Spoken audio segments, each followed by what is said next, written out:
apologise for what he did last week? As I said, yes, take a responsibility, case closed.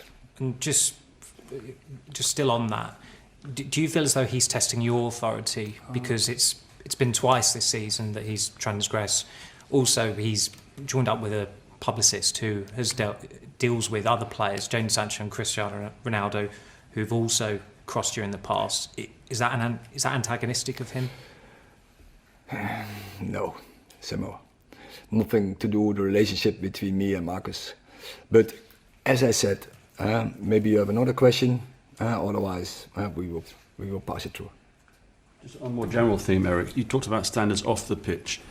These days, for modern players, how important is it for them to surround themselves with the right people who've got their best interests at heart, rather than those who may lead them astray? And how, as a manager, can you have any influence on that? First of all, the players on this level has to manage themselves, and that is what you can demand from the player. And a player has to know what is good and what is no good.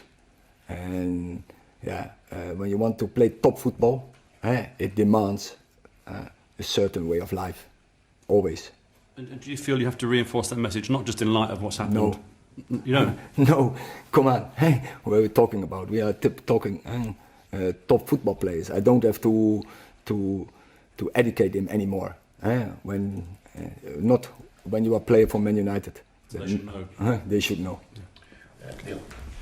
Eric, can I just ask, how is this different to Jadon Sancho? Because Jadon Sancho's exiled for a social media post and ends up leaving the club. Marcus Rashford's gone out partying to the early hours of a day he's meant to be training, and yet he's welcomed back into the squad. What is your point? So why does Jadon Sancho get exiled from the squad for what he did, and Marcus Rashford is welcomed back into the squad after what he did? We can sort everything out internal, but Jadon chose to go public. Paul, just in terms of Marcus's form on the pitch, Eric, how important is he going to be for you in the second half of the season to achieve your goals? Because when he is on form, when he is focused, he can clearly score a lot, scored 30 goals last season.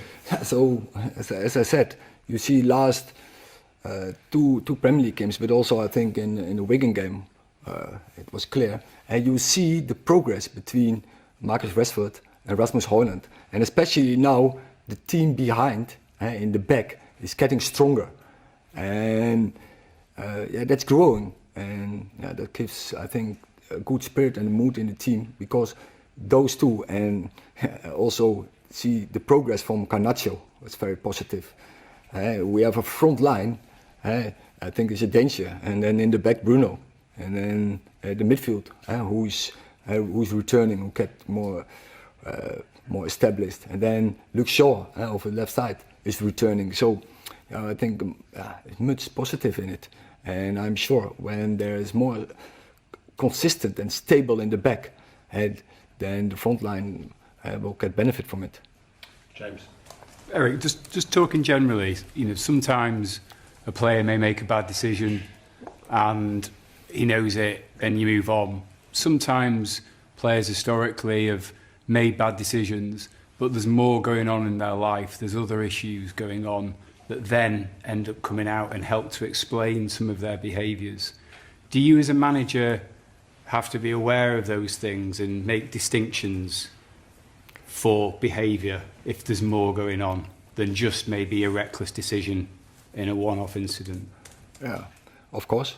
That is part of the job, and to support your players, but also we have people in this club who are helping the players on that. But as I said before, by the end of the day, when you are a player at Man United, you have to manage yourself, and you have to take responsibility for your performance and your performance in a team, and it's all about that. That Man United is winning football games.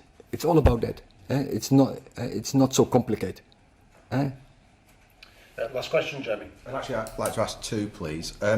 First one is, you say case is closed to protect Marcus Rashford, but isn't this part of the problem, that there's too much protection of Marcus in this particular situation? And actually, if he understood, actually what he's done, by you talking about it more, it might actually help him?